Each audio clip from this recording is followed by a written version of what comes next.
Well, good afternoon, everybody. Thanks for coming today. Appreciate it. I also appreciate everyone's patience today.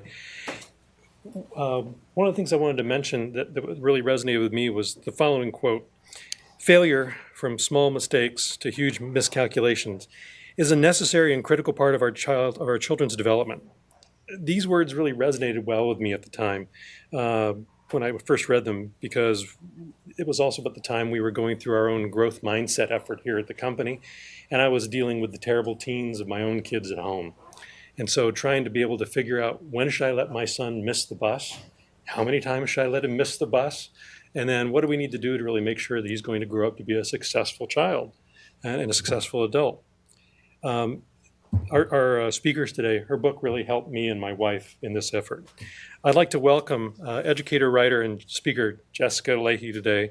As an English writer and an English and writing teacher, a columnist for the New York Times, and correspondent for The Atlantic, which I have a subscription, recommend you all should as well. She's also author of the best-selling book, The Gift of Failure: How the Best Parents Learn and Let Go So Their Children Can Succeed. I'm hopeful that I can be one of those parents in some lifetime at this point, but I'd like to introduce Jess and welcome here at Microsoft today. Thank you so much. Thank you so much for coming today. I understand there's competing talks today, so I really appreciate the attendance. And today, I'm going to be getting into some of the details of sort of how I ended up here and my work. But one of the things you should keep in mind is that my son Finnegan, if you've read my book, my son Finn is sort of a centerpiece of the book, and he is here today, so and he's happy to answer questions occasionally. So he's also acting as my assistant today. So anyway, why I'm here. So I have been a teacher for 20 years. I've taught every grade from 6th to 12th grade. I was a Latin and English and writing teacher, and currently am an English teacher in an inpatient drug and alcohol rehab for kids in Vermont. So my work is actually heading more in the direction of addiction prevention. That's what my next book is about, preventing addiction in adolescents by starting when they're very small. And so that's what I'm really excited to sort of segueing into those conversations. But what this book really has been about for me is, so after 20 years of teaching, I think when I first started, and by the way, I never intended to be a teacher. I thought I was going to be a juvenile attorney. I went to law school and studied education law and juvenile law. I was going to work in juvenile court.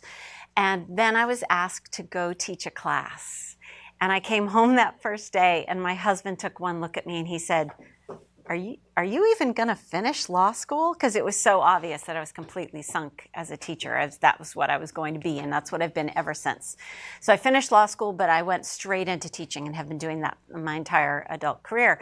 And most of my career actually my heart lies with middle school, because middle school is this incredible place where my job is to watch kids screw up all day long. And I get to, especially where I most recently taught middle school, it was really small, our school area, our classrooms and our locker rooms. So my office was sort of right outside one of the locker rooms. And so I would hear these kids out there talking, and I would go out there and mill about with them.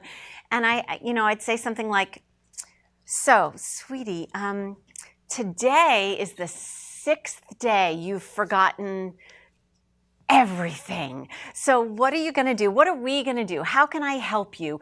Come up with a strategy for day 7. What's your plan for day 7?" And we get to talking about some possible ways to use his plan book, how he's using it now, if he's even using his plan book, by the way, what we can do differently maybe for day 7. And what started to happen more and more often was, we'd get into this great learning opportunity, and he was listening and I was helping him, through the things he'd tried and things that hadn't worked, and let's try this instead. And then all of a sudden, about 10 years ago, what started to happen was the door would open and the parent would run through the door with like, "Here's your homework, here it is." And the kid would say, "Well, that's my strategy. I mean, why do I need to come up with anything else? Because all I have to do is text my parents and they'll bring it to me at school." And from my perspective, that was frustrating.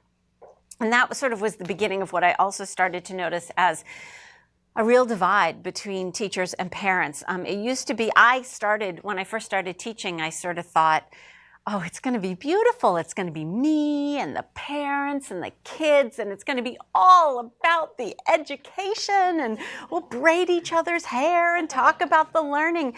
And that's not where we are right now, especially in really high anxiety, high pressure schools.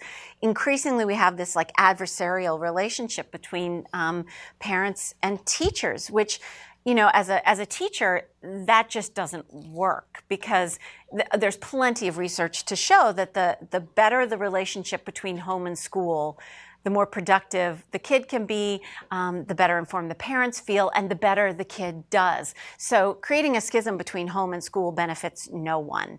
And so I was concerned about that. And then I became acquainted with Dan Pink's work.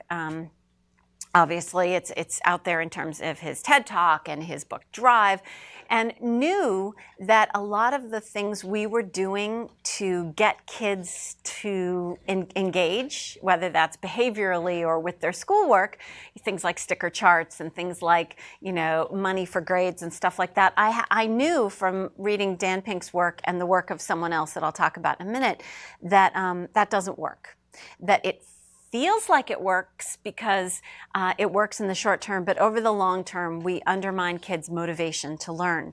So that's sort of really well-trod territory, and I'll go into the research in a second. But what was even more concerning was that I was starting to feel, and I wasn't sure, this is pre-writing the book and doing all the research, that not only were we undermining kids' motivation, we were undermining their actual ability to learn.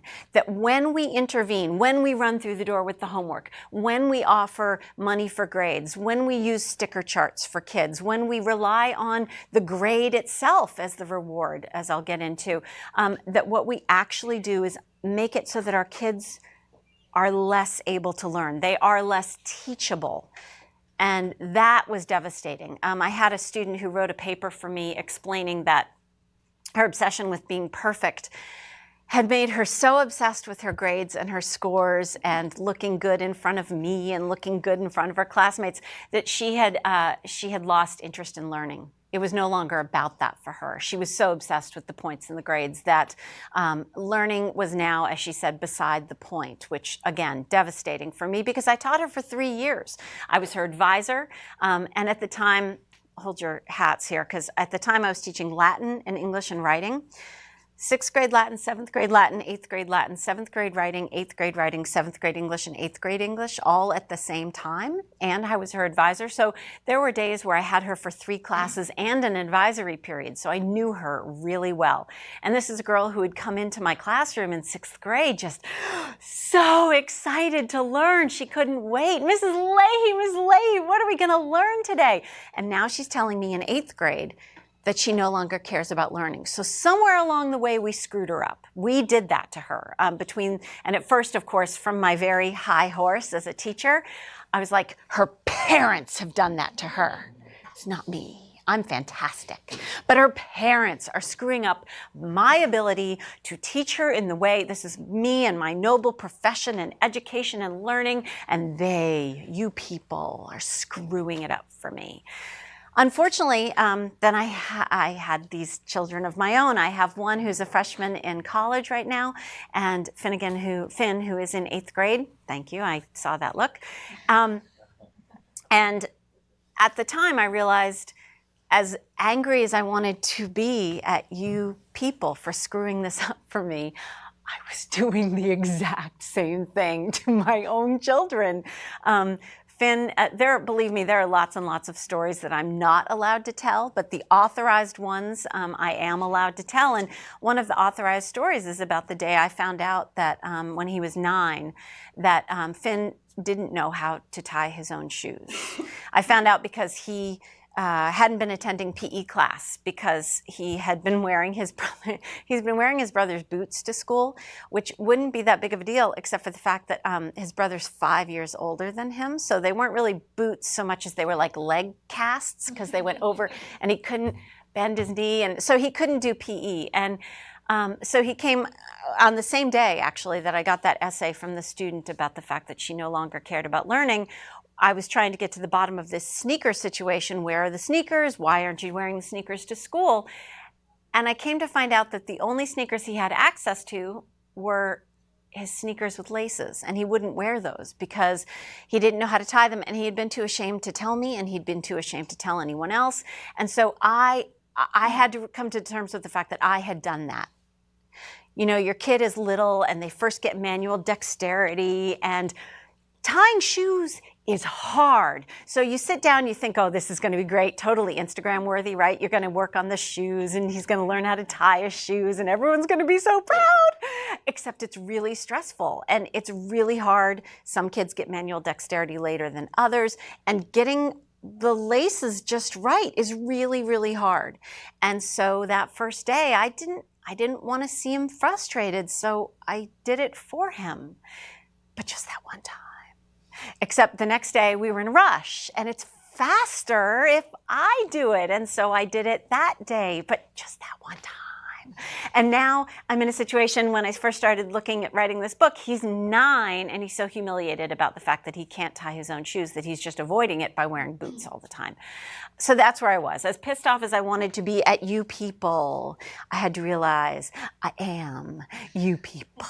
So off the high horse I came, and I started researching how these extrinsic motivators that come from outside of us, like grades and points and scores and money and rewards and all that kind of stuff, how that undermines motivation and how that undermines their ability to learn. And luckily, I'm also an education journalist, and so I was writing for The Atlantic and The New York Times. I published an article at The Atlantic on a research study that was looking at how overparenting kids affects their trajectory in school, and that sort of started this whole deep dive for me. Okay, so let's start at the beginning.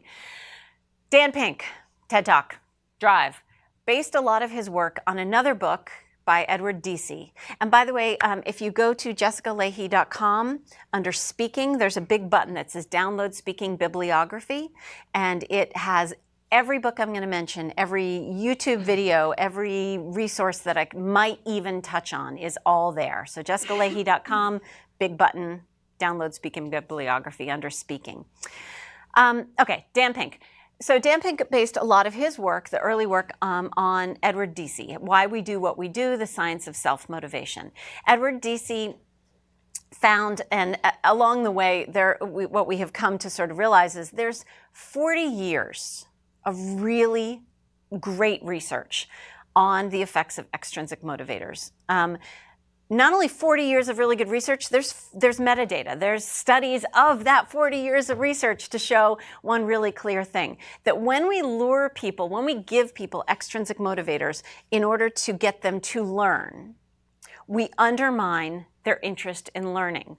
From my perspective as a teacher, it means if you want your child to not want to learn math over the long term, the fastest, best way to sort of kill that off is to pay them for their math grades.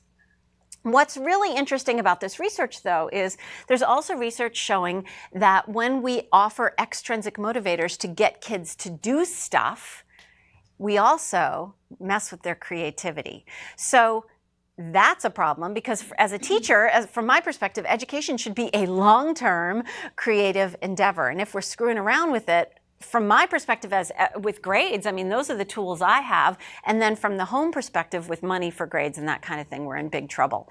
The creativity stuff is really interesting. When you offer an artist, when you try to control an artist's output or offer them rewards, offer them trophies or money or whatever for their output, it turns out that you can create a situation where the artist or the child in kindergarten who's being offered rewards for painting in kindergarten, whether it's adult or child, it doesn't matter, they will spend less time on it. They will be less personally invested.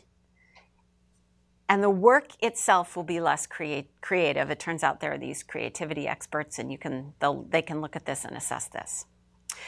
The other problem is this. And I'm going to point directly at sticker charts, mainly because one of the questions I got originally before I even came here today, thank you, M3, for passing those along, was about sticker charts. One of the problems with sticker charts is this. Often we use sticker charts in schools to shape behavior. There are a bunch of programs out there that do this. There's Class Dojo. There's sticker charts at home. Were you good at school today? If so, you get a big sticker. Schools of character, schools that are really, really deeply concerned with character education, don't use sticker charts. Because what sticker charts teach children to do is to be good only when people are watching, right? Because what is the benefit of doing the right thing unless someone is there to give you the sticker? If we are teaching children to only be good when someone is watching, that's a problem, because schools of character, one of the things that they do is they talk about making sure kids know the right, making sure kids do the right, and doing the right not just when people are watching, but when it's just the right thing to do. I'm reminded, when I talk about this stuff, I'm often reminded of a admissions counselor at Dartmouth. She's no longer there, but when she was there, she wrote this lovely op-ed for the New York Times about who they admitted to Dartmouth and why. And she talked very specifically about this one kid that they decided to admit to Dartmouth because he had a letter of recommendation from the janitor, one of the groundskeepers at his high school. And the groundskeeper said, this is the kind of kid that picks up trash on campus when no one is watching. And this woman at Dartmouth said, that's what we want for our community. So that sort of stuff is really important.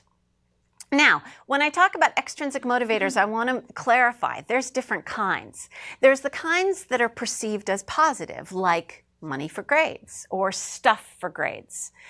When I go around, usually when I go around to schools, I talk to the kids during the day, and then I do professional development with the teachers in the afternoon, and then I talk to the parents in the evening. And I do this little thing with the kids. What I say to them is, all teachers and staff, close your eyes. Now, raise your hand, kids, if you get paid for grades. Depending on the school district, around 15% or so, between 15 and 20% raise their hands. Then I say, put your hands down. Now, raise your hands if you get anything in return for grades, stuff in return for grades. And it goes up a little bit, maybe like 20, 25% of the hands go up, depending on the school district. And then I have them put their hands down, and I make sure the teachers and the staff all have their eyes closed, make them promise. And then I say, think about this really carefully before you do it. But raise your hands if you really, truly believe that your parents love you more when you perform well in school versus when you don't. In middle school, among middle school kids, about 80% of the hands go up. And among high school kids, about 90% of the hands go up. So extrinsic motivators can be love. They can be us loving our kids more, showing more love when they're giving us those grades that we want from them. And no, I'm not an idiot. I know you can't, we just react emotionally differently when kids are doing poorly versus when kids are doing well because we're worried. We want our kids to do well in school. But what I'm talking about here more is giving them the idea that we really and truly love them more when they give us those letters we want from them. There can also be negative extrinsic motivators, and when I'm talking about perception, and those can be things like, you are grounded if you have anything less than a B- average, or, we are going to take away your devices if you have less than a whatever. And then there are a couple that you wouldn't think of as extrinsic motivators, but they are. Let's say, for example, if someone could log on to a computer anytime they want and see their children's grades like 10, 20, 30, 40, 50 times a day. Heck, just keep it up on the desktop and just hit refresh all day long. And it sounds like I'm making a joke here and sort of using hyperbole, but I'm not. Because from our perspective as school administrators and teachers, we see how many times you log in. We know. And we talk about you. Mainly we talk about you because we are concerned as teachers and administrators that when you're logging on constantly on the computer that you are not having channels of communication with your child may not be ideal, because it looks like the parents, from my perspective anyway, the parents that log on the most tend to be the ones who don't really have really good open channels of communication with their children. Now, there's another kind of extrinsic motivator that you also may not think about, and that's tracking your kids on their phones. And that's called surveillance, as is using the portal. So, and I'm not saying we can't use any of these things. I'm just saying that we have to be aware of them, because if their effect is to undermine motivation and learning, as I'll get to in a second, then we're doing our kids a disservice if we're relying on those things in order to shape their behavior. Again, with extrinsic motivators, one of the things we have to keep in mind is, in the short term, they work great. They are fantastic. If you want to boost motivation, if you want to get the kid off the starting block, then extrinsic motivators can work great. If you want to offer your kid, a nice sparkly pair of soccer shorts for going to that first soccer practice, then great, do that. But you can't have that be your strategy moving forward, because it will undermine their motivation and their investment over time. So here's what we do want. We want intrinsic motivation. Again, I am not an idiot. I don't think that if you just do the things I'm going to tell you about in a second, that your kid will be like, woohoo, quadratic formula, I can handle it, I'm so excited. But you can up the chances that they will be engaged for the sake of the learning itself, instead of for the sake of those numbers and points and grades. Okay, if we're really lucky, the highest form of intrinsic motivation is this little something called flow. Mihai Csikszentmihalyi talks about flow. It's that state where you're doing something that's difficult. It's not too easy, it's not too hard, but it's difficult enough to really engage your body or your mind. For me, it's cross-country skiing. It's hard for me. It's a difficult thing, and I am not doing it because I'm going to, win a race. I am never going to win a race, but it's challenging. It's challenging to my mind and to my body, and so time and space falls away. For some people, it's music. That sort of the classic flow state is often described as like jazz, where you're so engaged in it that time and space falls away. You don't get flow when you're being extrinsically motivated, forced to do something for the sake of something else. And if you think about extrinsic motivators for a second, when I was young, we used to have this thing where if we read a certain amount over the summer, Pizza Hut would give us coupons for pizza. Think about that for just a second. What's the most valuable thing in that equation? Books or the pizza? Well, the pizza's the reward. I mean, if we really wanted to make books be the valuable thing, we would give kids books for eating a lot of pizza, right? Okay, intrinsic motivation. Edward D.C. talks about intrinsic motivation in his book, Why We Do What We Do, The Science of Self-Motivation. It requires 3 things. Number 1, it requires autonomy, which is kind of like independence, but a little different. It has to do with control over the details. For those of you in the room with toddlers, you know full well, you do not say, it's cold. Would you like to wear a hat today? No. You say, it's cold. Do you want to wear the red hat or the blue hat, right? Because then you're getting some buy-in, because they get to have a little autonomy over that decision. In the town where we live, we're not big enough to, I live in a very small town in New Hampshire. We're not big enough to have our own high school. So kids have school choice. And parents just worry and worry and worry over the choice, because it's such an important decision, and it is.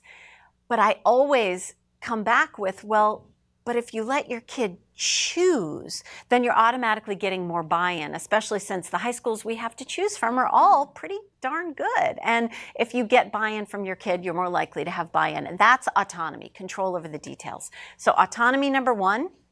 Number 2, competence, which I'm so sorry to tell you, parents, is not the same thing as confidence. Confidence we are really good at as parents. We are not so good at instilling competence, and I'll come back to that in a minute. And finally, connection. Connection, when I talk to teachers doing professional development, is this, I could spend 90 minutes just talking about connection, because it has to do with relevance and this thing called self-efficacy and getting rid of learned helplessness and all this stuff that's really fun.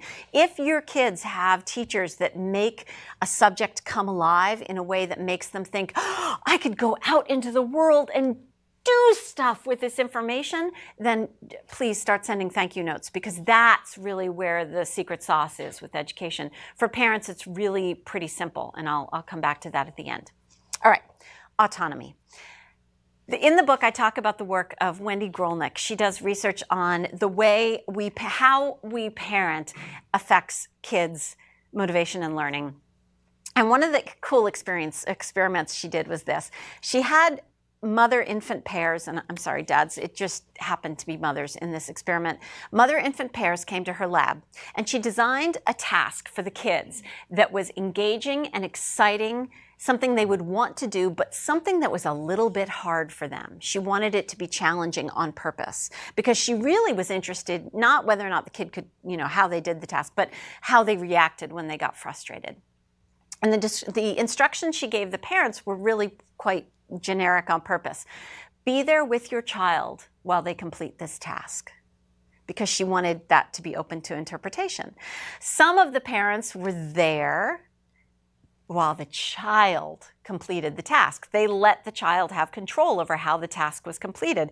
If the kid got frustrated, they were there to be supportive. They were what's called autonomy-supportive. They were there and supportive of the child's autonomy, but they didn't take over. And those were referred to, again, as autonomy-supportive parents. And then some of the other parents, and I'm sure we don't know any of these, were all over the task. They told the kid how to do it and where to do it and what order to do the steps, and laid out the steps very clearly. First do this, then do this. And by the way, that behavior was amplified when she told the parents that their child's work would be evaluated by other parents after the experiment. That went through the roof. So these parents over here were called directive. Wendy also uses the word controlling, but I'll stick with directive because I might piss you off more later, and so I'm going to stick with the nice words now. Directive. Autonomy, supportive, directive. Here's where it gets interesting. Then she has the children come back with the parents. This time, she separates the mothers from the children and gives the children another task that's engaging, exciting, something they want to do, but again, a little bit frustrating.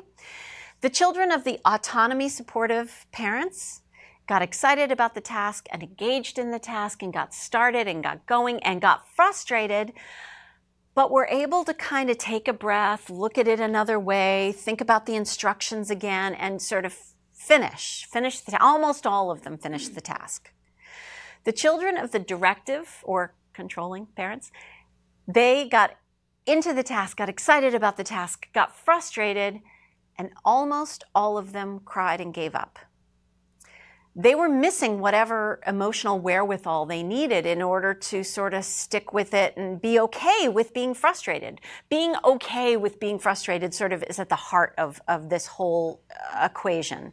Because kids who can't be frustrated, and we all know what these kids look like, right? You take them to their first gymnastics class and they can't do a cartwheel perfectly and they're like, I'm out, that's it, forget it. I'll never be able to do it ever.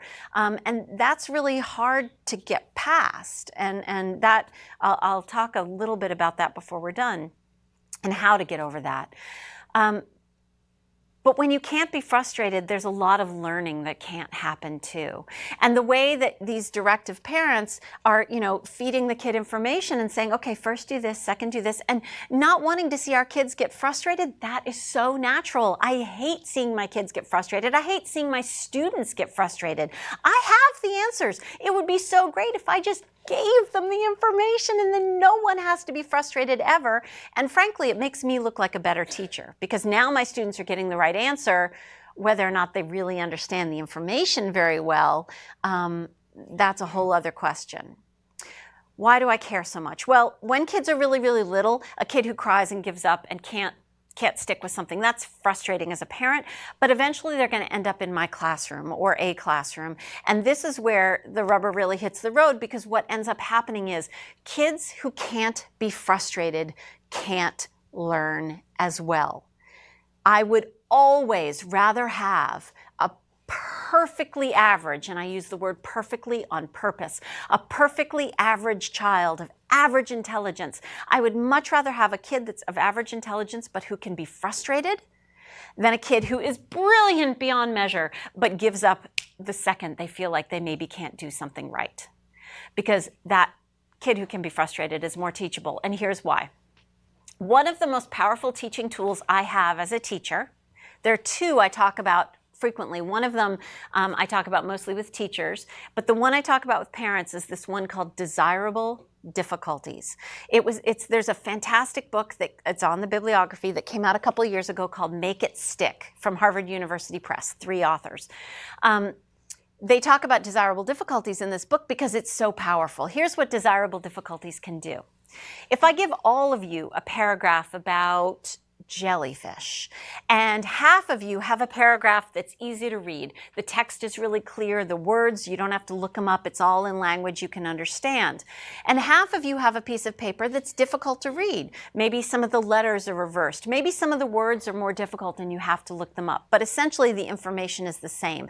And I say, in 5 minutes, I'm going to give you a quiz on this paragraph on jellyfish.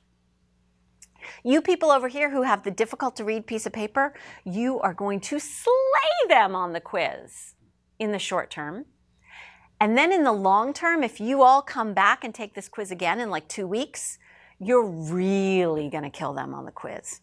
Because what your brain has done, when you had to work a little bit harder to get information in, your brain said, oh, this is not short-term memory stuff. Short-term memory stuff is like the number for the pizza guy, something that you can like keep in your head for a second, but then it's fine, it can go away. When you have to work a little bit harder to get the information in your head, your brain says, oh, no, this is long-term memory stuff. Clearly, this is important. This is more challenging. It causes the brain automatically to do this thing called encoding, where it takes the information, moves it from short-term to long-term memory. Short-term memory is not a place where we can manipulate information very well, and it's definitely not a place where we store stuff long-term. So if we want kids to do, know information well enough to be able to apply it in a novel situation, it needs to be in long-term. It can't just be sitting in short term. And what you people did over here to learn about the jellyfish was you crammed.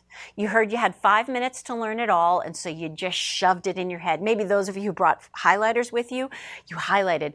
Please, let's take highlighters away from kids, because all they do is highlight everything.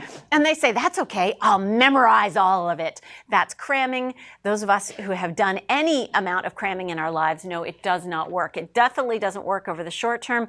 It really doesn't work over the long term. You know, those of us who cram, we try to shove it all in there, stick a cork in our ear, and then like walk this way to the test so it doesn't all dribble out. Some fun information when I get to talk to kids, I talk to them a lot about sleep and the importance of sleep, because I can't overestimate the importance of sleep. One of the pieces of information I give them is there are studies that have shown that if you have 1 hour, your kid's like, oh, 1 more hour, I'll turn the lights off in 1 more hour. I just want to do 1 more hour of studying. And you're like, oh, my kid is so diligent and fantastic.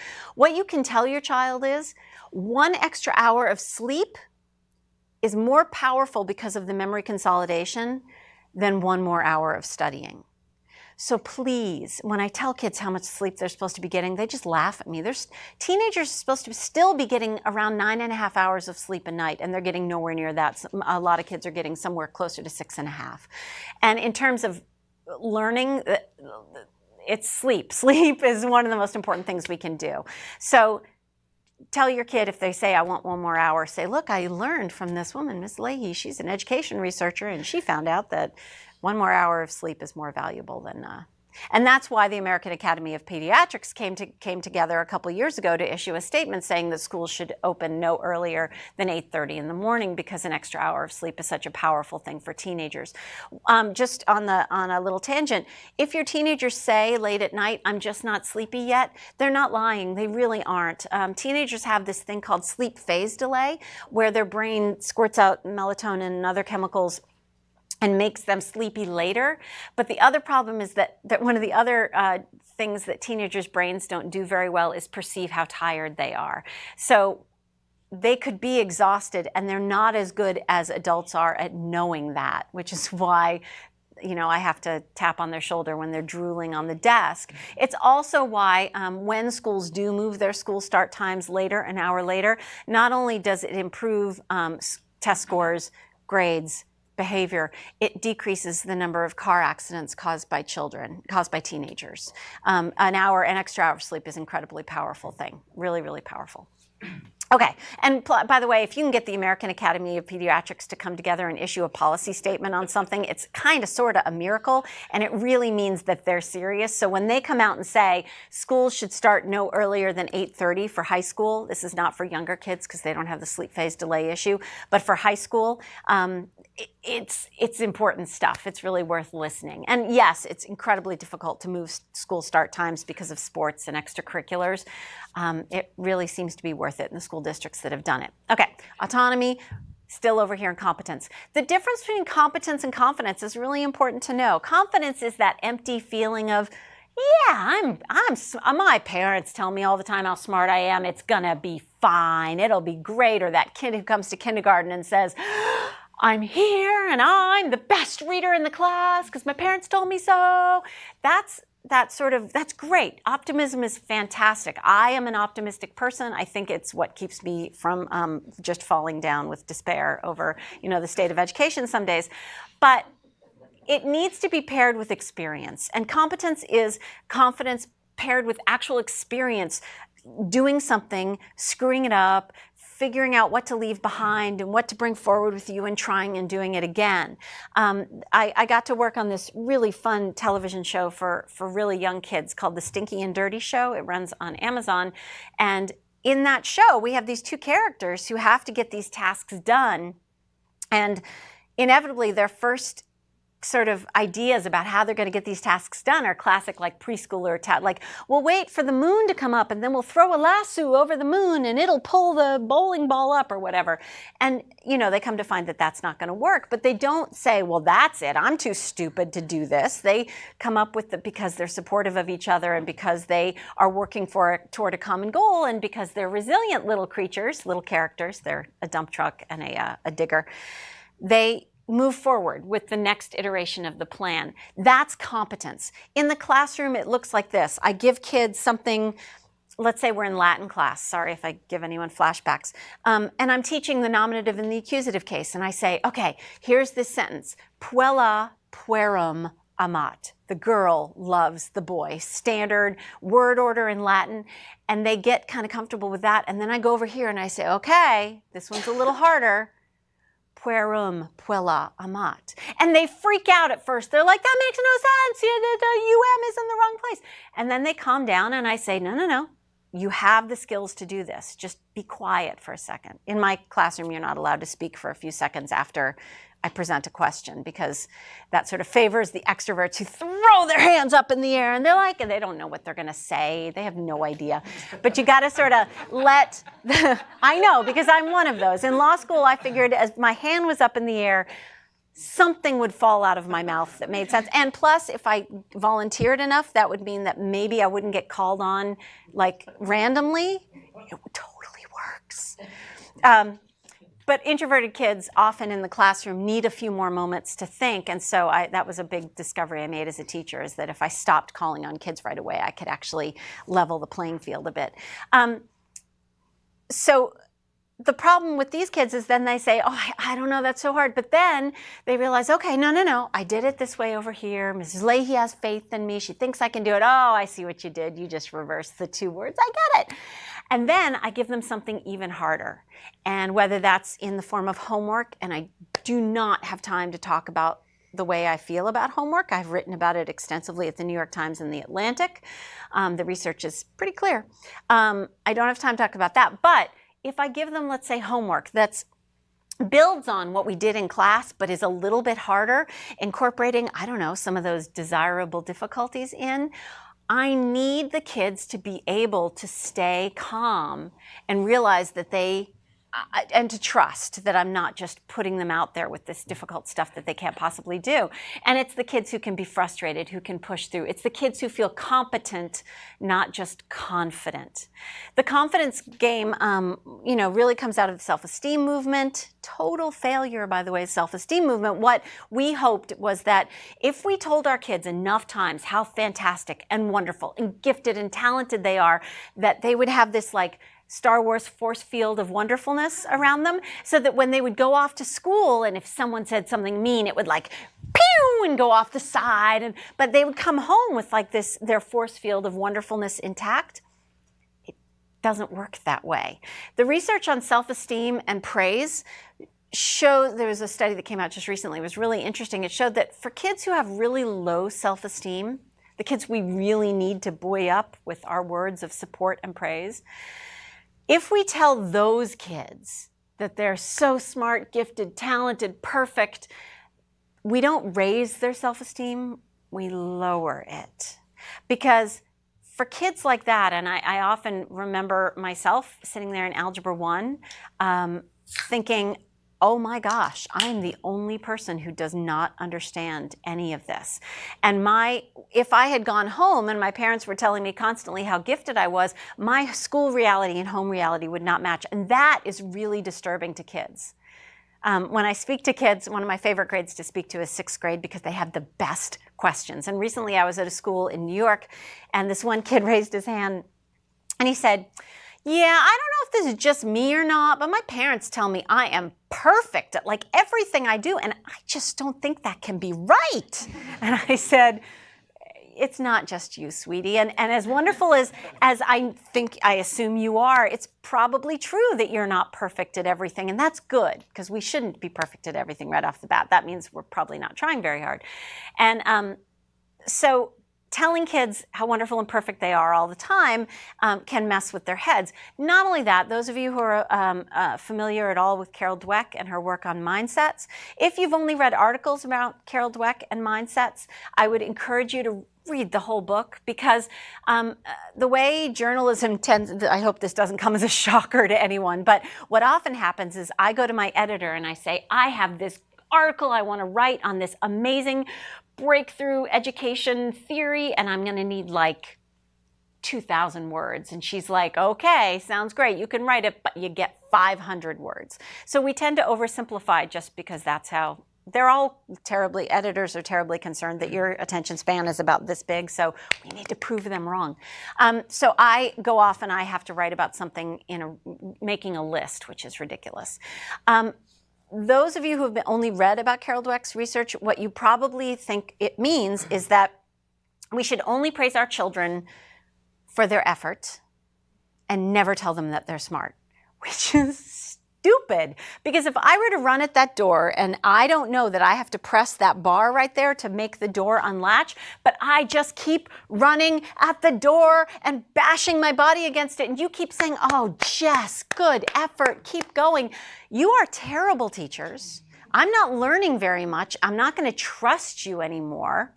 We're sort of, neither one of us is getting anywhere. But if you're supportive in a way that a lot of teachers know works pretty well in the classroom is, oh, I see you're having some problems. Stop for a second. Look at the door. Is there anything you're not thinking of? Is there anything you haven't considered? That's what great teaching and parenting looks like, because that allows the child to have some autonomy over their learning and figure out, oh, what am I not thinking about? So competence over confidence. One of the ways we can do that is by praising them for the process part, talking a lot about the process as opposed to the end product. Carol Dweck's research is really interesting. Here's a quick primer. She gives a math quiz to everyone. Let's say this is a math quiz for all of you, and it's right in your sweet spot. It's not going to be too hard or too easy. To half of you, she comes back and her praise is, oh, sweetie, you got an 8 out of 10. You must be so smart. And then the other half, she says, oh, you got an 8 out of 10. You must have worked so hard. And then she gives all of the kids a slightly harder quiz. And when the results come in, the kids who have been praised for how smart they are do the same or a little bit worse, which it's a harder quiz, of course. The kids who have been praised for how hard they work do the same or a little bit better, which is interesting to me as a teacher, but not as interesting as this. Because then she says, thank you so much for being a part of this today. Now, before you go, I have these challenge questions. They're hard. You may not be able to do all of them. Who wants them? The kids who are praised for how smart they are want nothing to do with the challenge problems. However, the kids who are praised for how hard they worked want the challenge problems. In fact, one girl in the experiment said, well, of course we want the challenge problems. Those are the fun ones. Those are the ones we have to work at. Again, I come back to this discussion of desirable difficulties. If you people don't want the challenge problems, you're probably not stretching yourself and learning as well. And then so that's interesting. But again, I'm really, really interested in how we can create learning environments that are not conducive to cheating, that kids don't feel like they have to cheat in. I'm really fascinated by academic dishonesty and how we can fix that.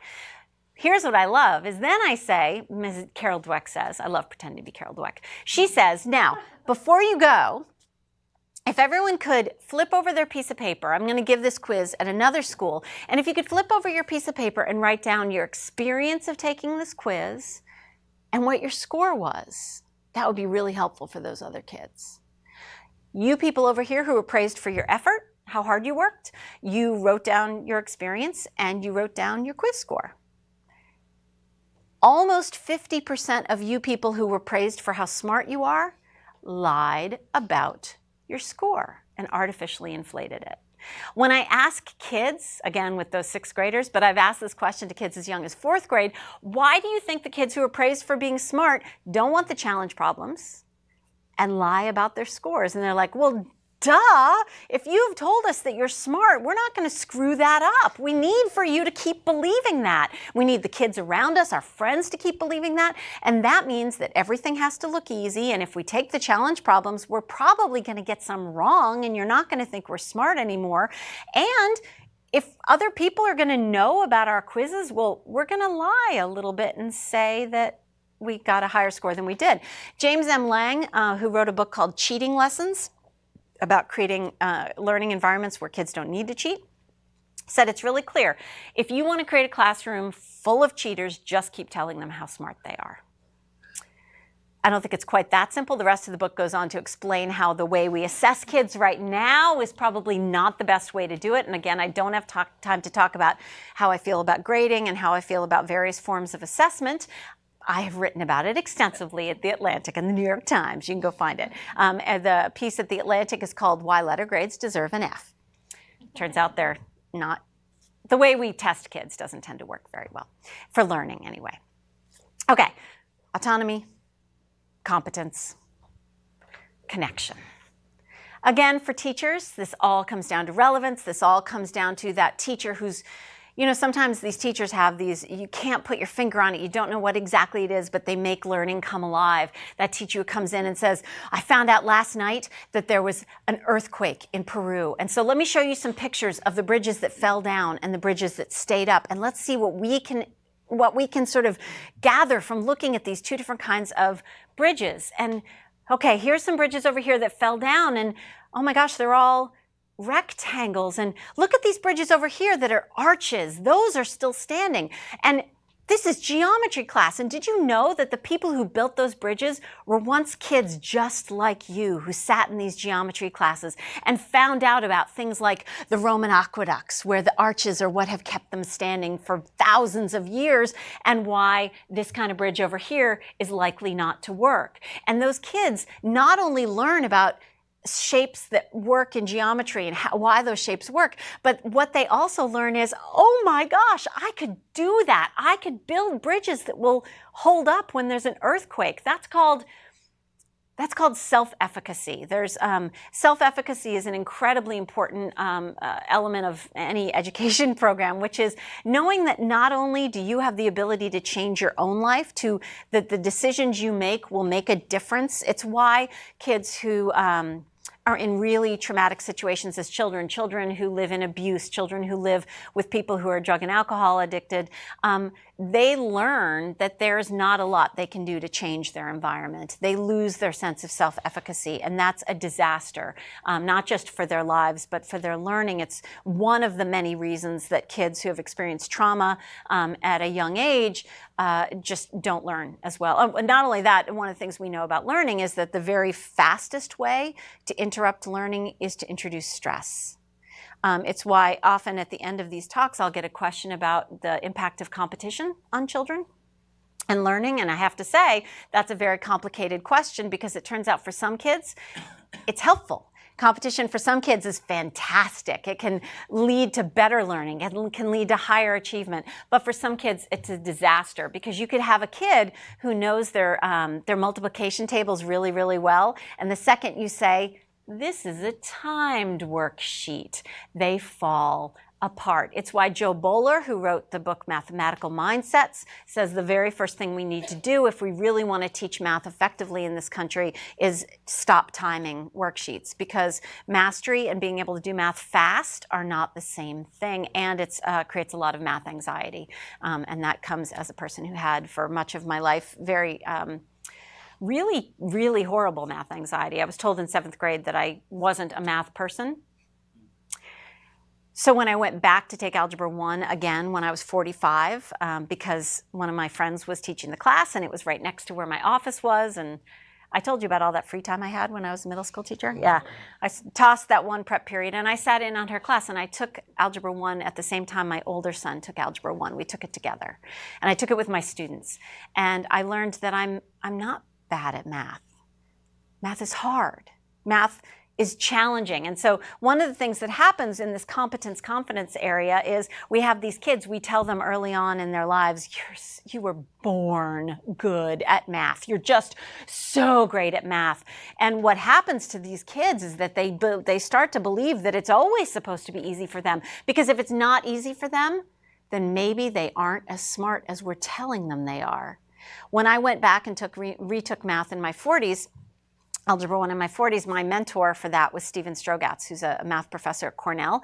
And he says, one of the things he says is, we got to stop telling kids that they're just good at math. Because math will get hard for everyone. Otherwise, we wouldn't have proofs that we can't solve out there. We wouldn't have had Fermat's last theorem sitting around for as long as we did.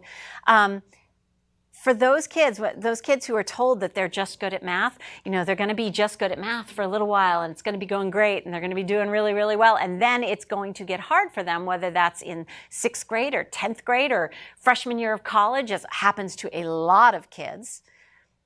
How they respond to that when it does get challenging is everything. That determines how well they're going to do over time. There's a lot of kids actually who hit that moment and just drop it and say, this was all imposter syndrome, this was all a big mistake, and I wasn't really ever as smart as I thought I was. So for teachers, this relevant stuff is like multi-layered and amazing. And again, if your kids have teachers that are making learning relevant and making kids feel like they have self-efficacy, I love those teachers up. They're just fantastic. For parents, it's really, really simple. Connection for parents comes down to 2 things. You have to love the child you have, not the child you wish you had. Not some fantasy of the child that you developed based on all the things you wish you had done. Oh, if I had just practiced piano, I could be so good now, so I'm going to sit on my kid and make them practice piano. All of those fantasies you have about who your child could be may not be the child that's sitting right in front of you. And our kids know it when we're not loving them, when we don't see them. So love the kid you have, not the kid you wish you had. And don't just love your kid based on their performance. And I know, I'm like, I would never do that, except when they come home with a test that they're really excited to show us, they're like, look what I got, and they show it to us, and it's an A, and we flip out, and we're like, put it on Instagram, and put it on Facebook, and let's live tweet, blah, blah, blah. And you freak out. They're getting the message that, here we go, I'm giving them the good stuff, the stuff they love. But then they come home a little more sedate with the F. I'm sorry, B minus. That's what we call an F now, right? Yeah. Okay. So with that F or B minus. And they show it to us, and we're silent. That silence, by the way, when I talk to kids, I make it really clear that this parenting thing is so important to us that we have to look for just the right words to say just the right thing. But ask any psychologist, that silence, that's withdrawal of love based on performance. And it's one of the most emotionally devastating things we can do to kids. And lest you think that you would never, like I did, remember when I ask those kids, how many of you believe that your parents love you more when you bring them the grades and scores that they want versus the ones they don't? And you get those 80 to 90%. I mean, I think it's lower for middle school because I think middle school kids still have some faith in us. They're still like, oh, they're trying to do the right thing, I can tell. And it's the reason also that the heart of the gift of failure is on middle school, because really that's our moment to really allow them to make mistakes and allow them to learn from those mistakes. So autonomy, competence, and connection. Those are the three pieces that we need to bring together in some way. And I don't want to go too long today, and I want to leave plenty of time for questions. But bringing that together is a really amazing thing. So I'm so fortunate. I get a lot of letters from parents, and I love all of them. And most of them say things like, oh, you were so right. I let my kid, put her dishes in the dishwasher, and she was so proud of herself, and she's becoming more and more competent. And I love those letters. I love them. But I love these even more, the ones that I get that says, you know what? I gave my kid more autonomy. I sort of said, sweetie, I think I've been doing too much for you, and I actually think you're able to do much more than I give you credit for. So this is now going to be your thing. And usually that's homework. Homework is a good place to start. This is your thing now. I'm not going to be checking the portal. I'm not going to be sitting right there with you while you do your homework, because I have faith that this is your thing. And then talking really, really clearly about your expectations and your consequences around homework. Expectations could be, for us, for a long time, it was just you'll do your homework, until we realized that he was doing his homework. This is Finn I'm talking about, because the story's in the book. He was doing his homework. He just wasn't getting the homework into the backpack and taking the homework out of the backpack. So this was, our expectations and our strategies had to shift. And then making the consequences really, really clear about what'll happen if they're not meeting those expectations. And by the way, our consequences that we tend to come up with as adults make perfect sense to us sometimes, or don't make any sense to kids. Kids, younger kids in particular, our frontal lobe is the last part of our brain to fully cook. And that's where all the organization, the executive function, time management, organization of all that stuff, the locker and the classes and the notebooks and keeping the pants up and tying the shoes, all that stuff happens in executive function. And executive function, our frontal lobe is not fully cooked until we're in our early 20s. I used to say, yeah, you can just wait until your kid's brain is fully baked. And then I realized that cooked maybe works better, because fully baked just has the wrong connotation about it. But waiting until their brain, sometimes there are just places in life, like middle school, where we're asking them to do way more than their brain can actually handle, which is, as I come back to, the magic of middle school, because my job is to watch kids screw up all day long and help them come up with strategies to fix them. And anytime those moments are stolen, that's really difficult for them and for us. Autonomy, competence, connection. Because that connection part, here's what can happen. When we do give our kids more autonomy, let's say around homework, and we back off, the letters then that I get are not just my kid has become more competent, which I love, but our relationship has improved. We talk about stuff that matters, not just the stuff that I want to talk about. When I sat in recently on a panel of of seniors in high school who were giving advice to parents of incoming freshmen, one of the parents said, what's the most important piece of advice that you could give us about how to help our kids have a good first year in high school? And the kids said, stop talking to them about grades every minute of the day. They know grades are important. Maybe, and in the book I talk about a possible alternative. Maybe we could talk to them about their goals. Maybe we could talk to them about what they love, what they're interested in. Talk to them about what their personal goals are for school, as opposed to what their grades are that day. Because then when you get into that stuff, that's when you get to really know your kids. You get to know the kid that's in front of you, your kid, not that fantasy kid you wish you had. That's what sort of allows kids to feel like they can trust us to have conversations that are a little bit difficult about maybe where they screwed up, because they know that we're not just loving them based on performance, we're loving them because we love them and that we support them. All right, I'm going to stop there because I could keep going on for hours, but I'm assuming there are questions. I happen to know there are some questions before I even came into this. On YouTube, I have a series called Gift of Failure, Facts, Frequently Asked Questions, answering the most common questions I get via email. So they're like how to help kids who coast, how to help perfectionist kids, how to parent perfectionist kids? What about my special needs kid? Is there a different message there? Should I feel stupid for trusting the school when they told me what I really need to focus on is grades and points and scores? Really, it's called, should I feel stupid for being duped by a flawed system? There are a lot of flaws with our education system right now, and I couldn't write a book that upended all of that. I had to say, here's what we've got right now. How do we work within that? So focusing, for example, on goals as opposed to grades is a great place to start. But I'm happy to take any questions. What if I told you I know what your questions are before you even ask them? Someone's going to ask me about musical instruments and when they're allowed to let their kid quit. That's one too. I get that one a lot. My kid has been playing soccer since she was 6, and now she's 14, and she's really, really, really good, but she says she doesn't want to play soccer anymore. What should I do? Should I let her quit? That's a question I get a lot. What's the answer? Honestly, certain things we're talking about, whether that's music or athletics, really depends on your priorities as a family. Often this question is about sports or music, and so I'll use those 2 examples. In my home, we like music, but we are not an intensely musical family. A friend of mine who has a very musical family, it is a non-negotiable that their children will play some instrument until they are 18. That's just a non-negotiable. It's not going any other way.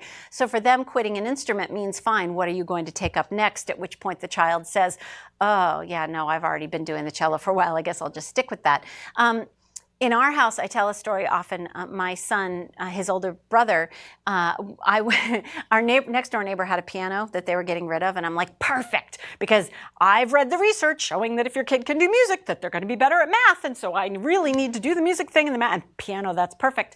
And so we wheeled the piano down from their house into our house, and we got him lessons, and we had the honeymoon period, where it's all great for like a week, maybe 2 weeks. And then it was fighting constantly. Constantly, you have to practice. Here's what you need to practice. How are you going to practice? When are you going to? Have you practiced yet? And it was really undermining our relationship. And for me, a non-negotiable is our relationship. And for me, whether or not he plays piano, honestly, I could care less, really and truly. So we wheeled the piano down the street to the next sucker's house, and it can only go downhill, and we're on a big hill, so it came down, and then it went down to my friend Vicky's house, and then it went down from their house down.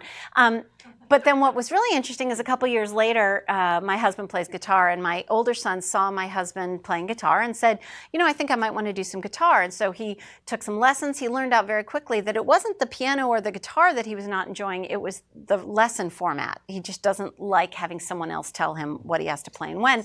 So he doesn't like anyone telling him what he has to do ever. So it turns out there's plenty of ways you can learn online by yourself. There's Jam Play. You pay like $100 and something bucks, and you get to choose your instructor and choose your lessons, and you can repeat them or fast forward or whatever. Or YouTube's another place you can do that. And he became a really, really good guitar player. And of course, I kept my hands way off of that, because as soon as my mom stink was on any aspect of the guitar playing, it was over for him. The minute I messed with his autonomy and his control over this learning guitar thing, done. I was able to sort of encourage him to, have you listened to Eric Clapton yet? That kind of stuff. And then what was really interesting is after he'd been playing guitar for about a year and really was feeling confident, he sheepishly came to me and he said, that listserv we have in town where people sell used stuff, like if anyone had a keyboard, I might be interested in learning piano. And I was able to find a keyboard on our listserv. I paid like $100 for it, and he taught himself piano in the same way he taught himself guitar. And I really believe that he is a better musician than he ever would have been if I had sat there and forced him, But that's priorities in my house. Same thing with athletics. If your priority is sports and you're a very sports-oriented family, then you're, quitting. But then again, my other response is childhood is supposed to be a time when we get to try lots of different things. In my house, the kids can take lessons in whatever they want anytime. My younger son just took lessons in welding a couple weekends ago, and now thinks he might want to try hot and cold forging, because that could be really interesting. And luckily we have a place nearby that will teach them teens that. But if you have a kid who's 14, who every moment there is taken up with playing soccer that they've been playing since they were 6, and they really, really hate it, what are they not getting an opportunity to try? We tend to think that, we'll be raising quitters if we let them quit, but you can't know if you like or don't like something until you have tried it. So trying something and then deciding it's not for you is not quitting. That's knowing about yourself and going on to something else that might be more fun. Often the answer I'll get from parents is, but we have so much invested in soccer. And I just want to say, what's the return on this investment you're hoping for? Like, there was a great New York Times headline a while back that said, your kid is not going to play professional sports. Now what? Like, know what your goals are going into this. And that's one reason the sports chapter was so fun to write.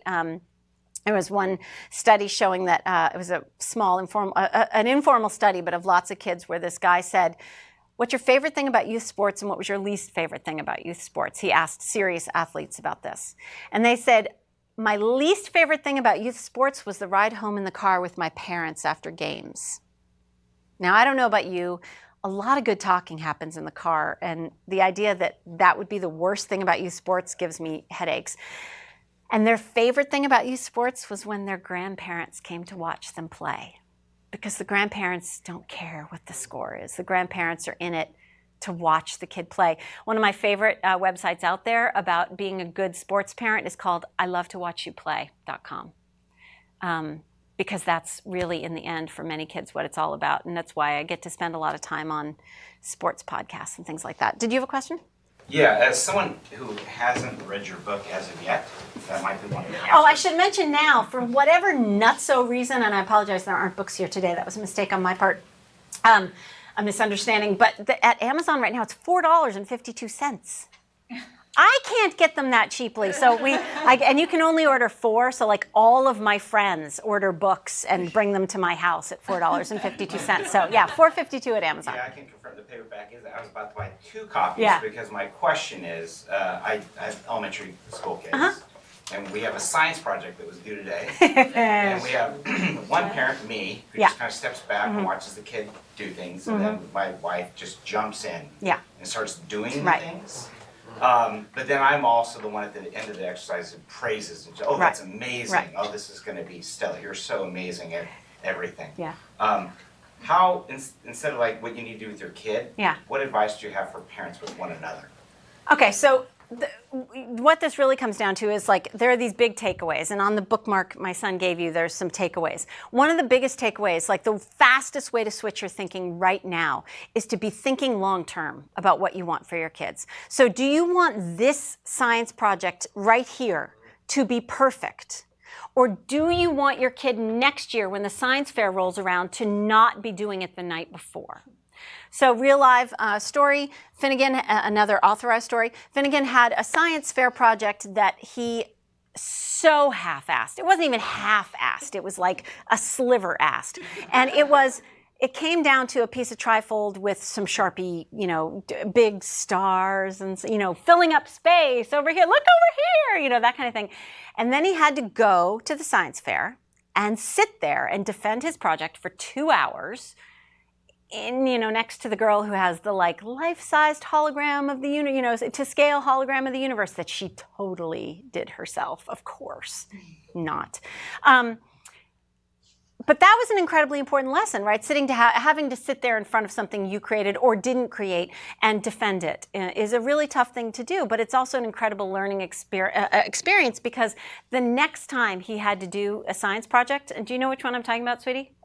No, he's listening to headphones. Do you know which science project I'm talking about that was the killer one? The Grays one? That one? The one with the alien? Yeah, it was really, really good. So I didn't even get to see that project until it was ready to go to the science fair. And it was so far beyond what I thought my kid was capable of, simply because he's like, well, I'm not doing what I did last time and sitting there and being humiliated because that wasn't fun. No, it wasn't fun, but it was an incredibly good learning experience. So thinking long-term instead of short-term. My kid can do X today, but where do I want them to be in 6 months, in a year, whatever? You can even think in terms of my kid's going to go off to college when they're 18. What do I need them to be able to do? Make a checklist. There are great checklists out there. My friend Julie Lithcott-Hames has a book called How to Raise an Adult. She's got checklists. I have checklists in the book, age-appropriate checklists of what kids are actually capable of doing that we don't ever ask them to do because we're like, well, of course they can't do that. That's that requires too much whatever. Long-term instead of short-term is the most important thing, and process instead of product. I mean, if you come down to the fact that the doing, for all good projects at school, really the doing of the project should always be far more important than whatever the end product is. It just so happens that, you know, kids do like creating an end product, so that's a great way to sort of show something off at the end. Focus on process over product. Focus on, you know, the parts that are difficult for them, saying, I'm really proud of you for sticking with that when I saw how hard that was for you. Long division maybe is something that's really hard for you, and you know what? I watched you do your homework because you thought I was just cooking over here, but I was peeking every once in a while, and I saw that number 3 just gave you fits, but you know what? You went on to 4 and you came back to 3, and I'm really proud of you for that. That's praising for effort. That's constructive praise for effort. But that long-term over short-term, man, that not only works for our kids, it works for us, it works for all kinds of stuff, because we tend to parent in emergency mode. This homework has to be perfect. The kid doesn't have lunch today. Will she survive? Yes, she will survive. The fastest way I tell schools, if they say, this is all well and good, how do we send a message really, really quickly to the entire community that we care more about the process than the product, that we care more about the whole child than the grades? I say one of the great things that schools have been doing increasingly around the country is making a rule that there's no dropping forgotten stuff off after first bell. Not only is that sending the message that what you really care about is that the kid learns to manage their time and learns how to use their plan book and can cope with the consequences of their actions, but it's also fair. If you think about who can afford to bring stuff to school late, it's certainly not people who just shift work or rely on public transportation. So from an equity, equality perspective, it tends to be a really great thing for the school district. So that's my recommendation to schools, is that rule works wonders, actually. It's stepping away, stepping away. It's also what works when other parents are going nuts and they're like, and we do cello and we have all this tutoring and he's on the traveling soccer league, and you start to hyperventilate. I wrote an article for The Atlantic called Why Back to School Night Made Me Feel Like a Bad Parent. Step away. We are each other's worst enemy when it comes to that stuff, so step away. And if you have to go, I totally get it. Bibliography is at jessicalahey.com. There's a newsletter. If you sign up on my website, there's a newsletter with all the links to everything. Plus, there's a new like book discussion group guide that has questions for each chapter and stuff like that, and the bibliography and all that fun stuff. Okay, sorry. You talked about expectations and consequences, like setting realistic things with your children. What kind of consequences? Yeah. Because that's kind of a, is it extrinsic, is it? Yeah, so that's tough. So often our consequences tend to be extrinsic, right? Punishment, or, you know, I'm going to take that thing away from you. Especially the take that thing away from you, we tend to say we're going to take those electronics away from you, because in our adult brain that makes so much sense, right? Because we're killing 2 birds with 1 stone. Not only will they be bummed out and not want to lose their electronics, but if they lose their electronics, they will have more time to work on their homework. It's so brilliant. Except for the fact that for kids whose frontal lobes aren't fully cooked, it makes no sense. It's like saying, if you can't build this house, this tree house, I'm going to send you to Mars. Because electronics, and if you think about it, normally what we're saying is, if now, okay, so this is September, April, August, September. If in December your grade falls, we're going to take away your electronics, and you have a kid, let's say a middle school kid, who's focused on this homework assignment. Should I really put in my all on this homework assignment? They are very bad at saying, this homework assignment is related to this thing over here in December that's totally unrelated to school, my electronics.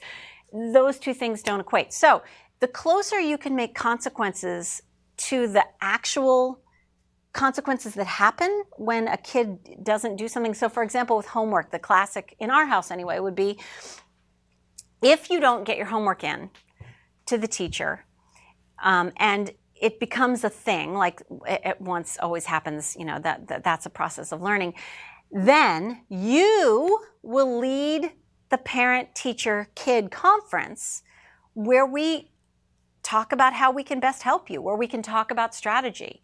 We're not going to lead that, you are, because you're the one who's forgetting your homework. So you have to set that meeting up and you have to make it happen.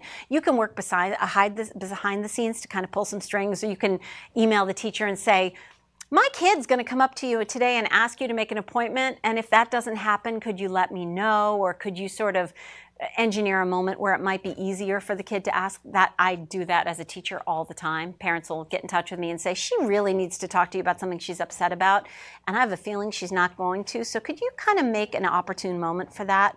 That's really helpful for us. By the way, those of you who help your kids with homework, homework is information for us.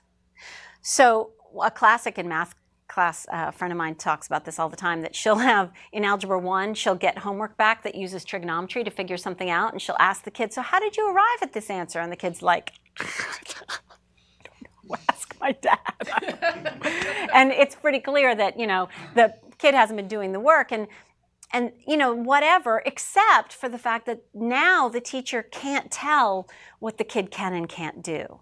So the more opportunities for information, the better. So consequences really should, as best you can, make them flow from whatever it was the kid didn't do. A friend of mine, at the end of the book, inevitably someone asked the question of, well, what about real failure, like failing out of school failure?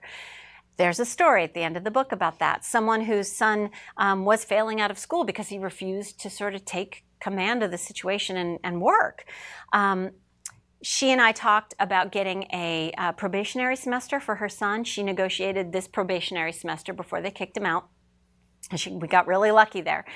But then she had to say to her son, you have this probationary semester. So you're going to go for a couple days to this other school, which is where you'll have to go to school if you flunk out of this school. And it was not a great choice for him. It was not a really great school for him to go to.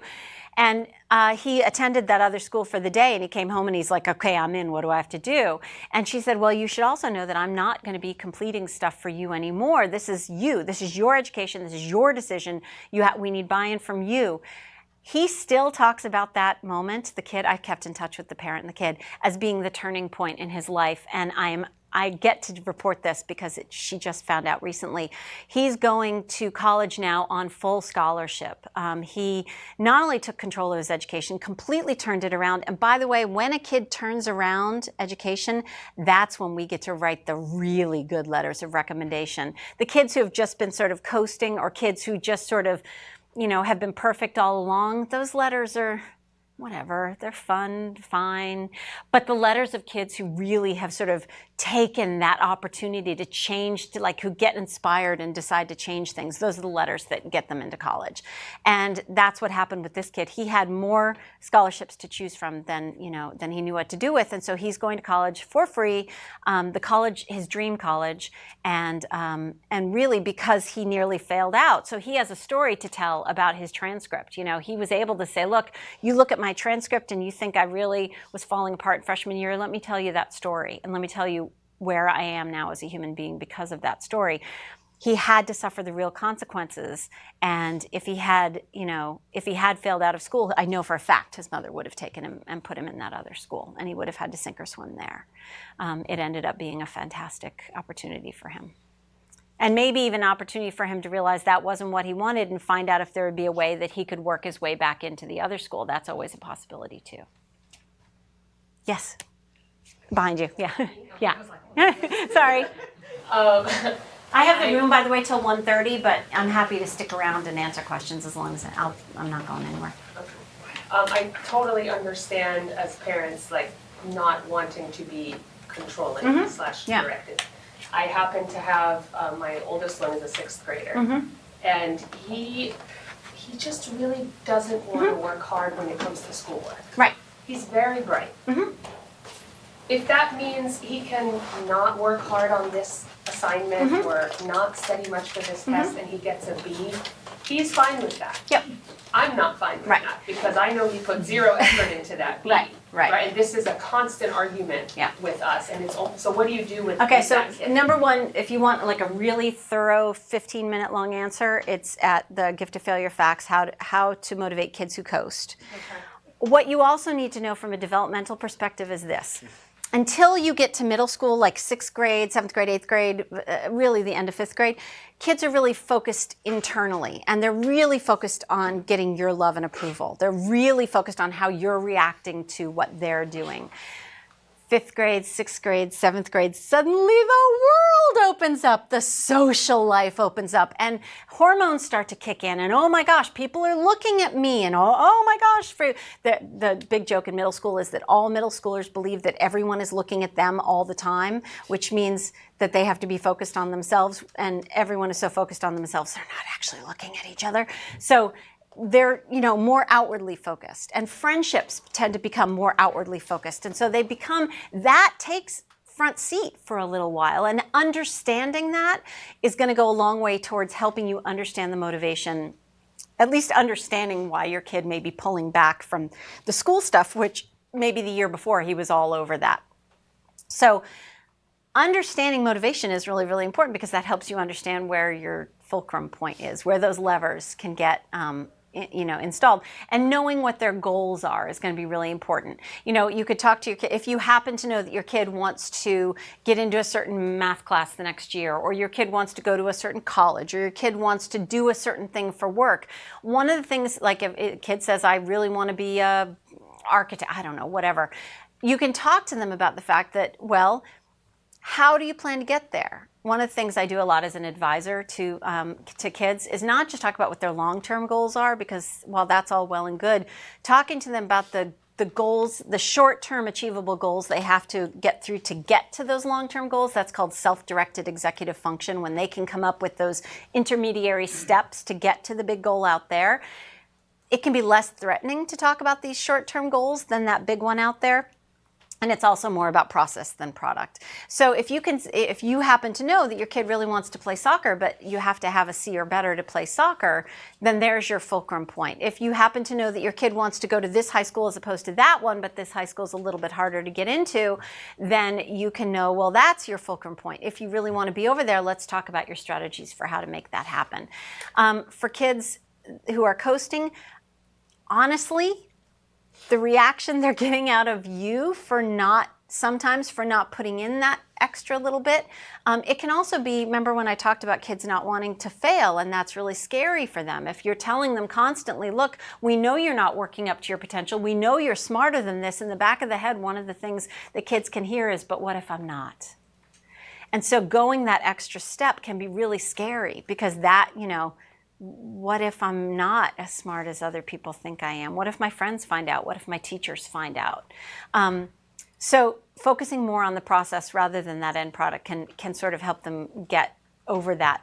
The other thing that can help, when I go to talk to kids, I talk to them about, I look at the audience and I say, if you're coasting and you know who you are not becoming smarter as fast as your classmates. Because what we know about the brain is, if you read Carol Dweck's mindset, what we know is that the harder we push ourselves, and this goes for adults too, the more we push ourselves outside of our comfort zone. Like if I were to take, ballroom dancing, which would be a nightmare scenario for me, because I'm clumsy, but I would be making connections in my brain. I would become less clumsy. If I am not great at math, but I push myself harder in math, I'm learning more because I'm making more connections in our brain. It's sort of the backwards when we tell older people to do crossword puzzles so that they don't lose those connections. With kids, the more connections they make, the smarter they will become, because that's how our brains work. We're not born with an IQ number. And God forbid, if you have to get your kid an IQ test for some reason, and I actually posit that there's no really good reason to do that, the IQ test was never intended to be a numerical measure of intelligence. There's a fantastic book by Scott Barry Kaufman called Ungifted, where he talks about the history of the IQ test. He tells this story through the lens of a person who was special ed and now has a PhD and he works basically on the neuroscience of creativity and the psychology of creativity and what intelligence and creativity have to do with one another.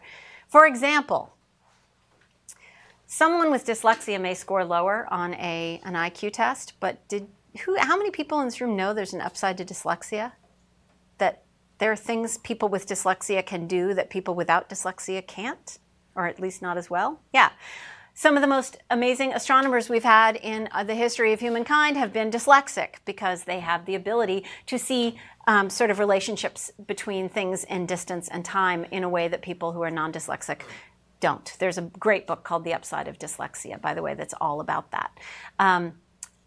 Most IQ tests don't, most intelligence tests don't take things like creativity into account, or, your individual quirks about how you think. And so Scott Barry Kaufman is currently working to try to come up with a measure of intelligence that encompasses things like, being a people person, being a creative person, thinking in a way that's different from your peers think.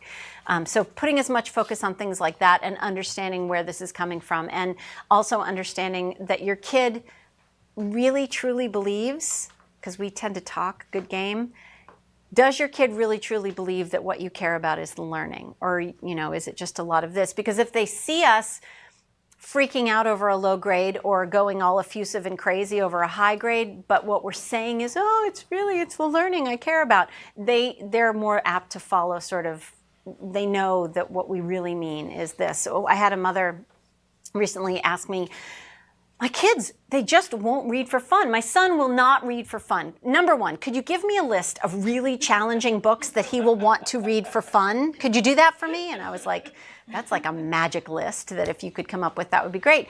And I said, well, I have to start here first. Do your children see you read for fun? And the answer is no. She had to admit that I'm so busy, blah, blah, blah, blah, blah. And when she did read, she read on a tablet, and her kids didn't know what she was doing on the tablet. It wasn't clear that she was reading. So if you're not reading, I don't really know how I'm supposed to help you make it clear to your children that you think it's an important thing to do. And then I said, okay, well, let's get back to this magic list. What do your kids like to read? And she said, well, they really this one really likes those Diary of a Wimpy Kid books, but I threw those away because they're stupid. I know. For the record, when it comes to literacy, the ideal mix of challenge levels is 30% comfortably below your reading level, 30% at your reading level, I should say a third, and a third above your reading level.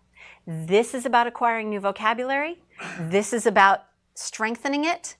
This is about comfort and fluency. This is about feeling confident, competent, it's the reason why I go back and read things like Little Women or Pride and Prejudice. It's the reason kids love repetitive shows, because they take, like Blue's Clues, always happens the same. I mean, it drives us crazy, but for them, it makes them feel like they have mastery, because they know what's coming next and they can predict what the answer is going to be, and that makes them feel like they're smart. It makes them feel like they're competent. It makes them feel like they're powerful. And that's what reading stuff that's below their reading level does. If your kid is in high school and every once in a while likes to go back to those copies of whatever that they read in 5th grade, that's great. That is a really productive use of their time, not, sweetie, I know you're better than those books. What you're saying to them is, I think, not just that I think what you love is stupid, but I think you're stupid. These choices you're making are stupid. Thereby, I don't think as much of you. So there's like 16 different things all in one answer.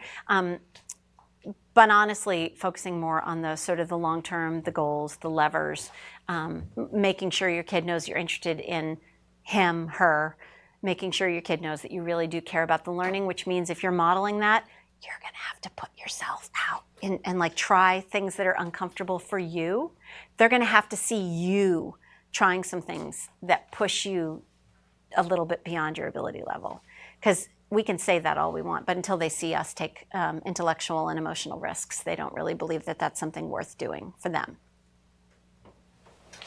That's why it's so important for teachers to admit when they don't know the answers and to say, you know what, I don't know, let me look that up for you. Thank you so much for being here today. I really appreciate it so much, and I'm going to stick around and answer questions if anyone has more. If you didn't get a bookmark or a card, or if you want to get in touch with me, the contact form at my website, it's just my email. It goes straight to my email box. And I'd be for those of you who want a spouse to sort of hear some of this, because that's a question I get a lot too, I will be speaking on Mercer Island tomorrow night at the Mercer Island High School, and it's open to the public. Unfortunately, the talk I'm giving tonight is not, but the one on Mercer Island tomorrow is open to the public, and everyone's welcome. Thank you. Thank you very, very much. Thank you.